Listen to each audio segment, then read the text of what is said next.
le 3 janvier pour défendre les calvaires près de Dinan. Les manifestants ont répondu à l'appel du collectif « Touchez pas à ma croix ». On a l'impression d'un retour à 1789.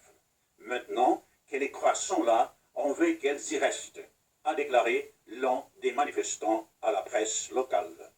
Ce joli calvaire breton est condamné à disparaître suite à l'action en justice d'un groupuscule laïcard dénommé La Libre Pensée. Le calvaire de Plorec-sur-Arguenon a été érigé à l'entrée du village en 1946.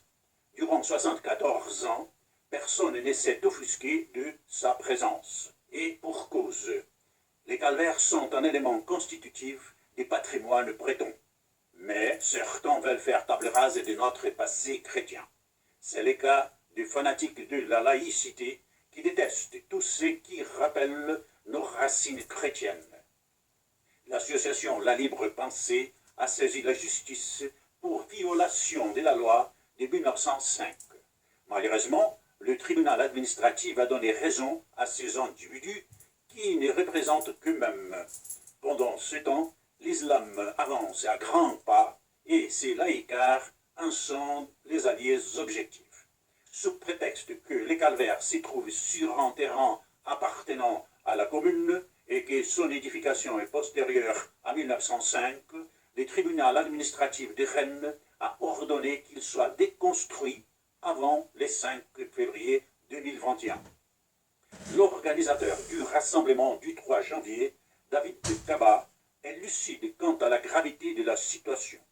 Je le cite, « J'ai bien peur que les mêmes affaires s'y multiplient. Alors, j'appelle à écrire aux députés, aux sénateurs, afin de leur demander d'édicter une nouvelle loi pour défendre les patrimoines, les croix, les calvaires.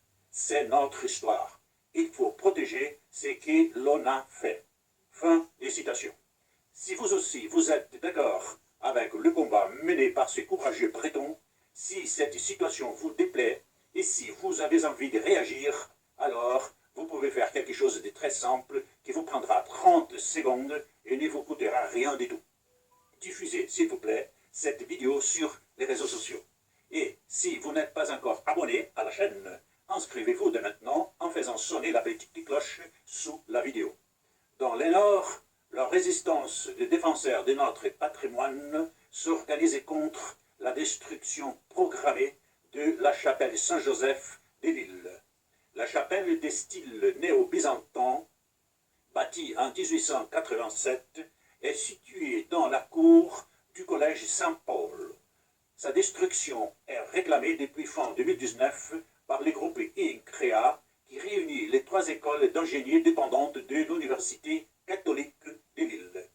Cette dernière envisagerait de construire un nouveau campus à la place de la chapelle. Les collectifs Urgence Patrimoine mènent la fronde contre ces projets. Une pétition a réuni plus de 12 000 signatures et plusieurs personnalités, comme l'historien de l'art français Didier Rickner, se sont mobilisés en faveur de la chapelle. Didier Rickner a interpellé le ministre de la Culture, Roselyne Bachelot, dans les colonnes du Figaro contre ce qu'il qualifie à juste titre de vandalisme. Le 10 janvier, une quinzaine de jeunes du collectif Défense Patrimoine est montée sur une corniche de l'édifice avec fumigène et banderoles afin de faire du bruit. Bravo à eux de s'être manifestés en défense de notre héritage chrétien. Cette chaîne est votre chaîne. Je compte sur vous. Ensemble, vous et moi, alerterons les Français et mettrons sur pied un média alternatif pour démasquer le mensonge. Bonjour, j'espère que vous avez eu un bon visionnage. Je vous ai passé cette vidéo parce qu'en ce moment, l'Église catholique est quand même pas mal attaquée, enfin disons plus que d'habitude, car en Chine, le gouvernement dit que la pandémie s'est répandue parce que les catholiques ont fait venir du clergé venant de l'extérieur. Donc l'épidémie en Chine est due aux catholiques. D'autre part, il y a M. Macron qui explique que les fêtes de Noël et de l'Épiphanie ont été la cause de la recrudescence de l'épidémie.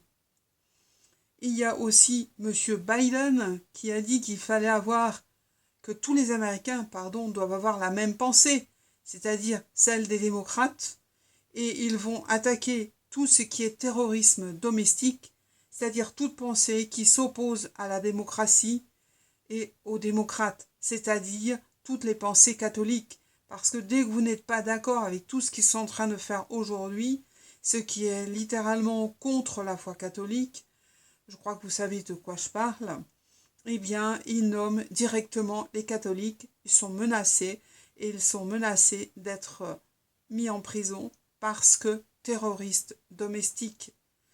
Il y a aussi, ce qui est invraisemblable, François, qui s'attaque à l'église de tradition, disant qu'il ne peut y avoir deux églises, celle qui est suite à Vatican II et celle qui refuse Vatican II. Il dit que cela doit cesser, il ne doit y avoir qu'une seule église, c'est-à-dire l'église conciliaire fidèle à Vatican II, c'est-à-dire fidèle à la franc-maçonnerie. Voilà, je vous remercie de m'avoir écouté et je vous laisse la courte fin de cette vidéo. Merci. Et les manœuvres des ennemis de la France chrétienne. S'il vous plaît, partagez cette vidéo sur les réseaux sociaux. C'est important de faire connaître la résistance contre la destruction de notre patrimoine chrétien. Merci pour ce que vous ferez.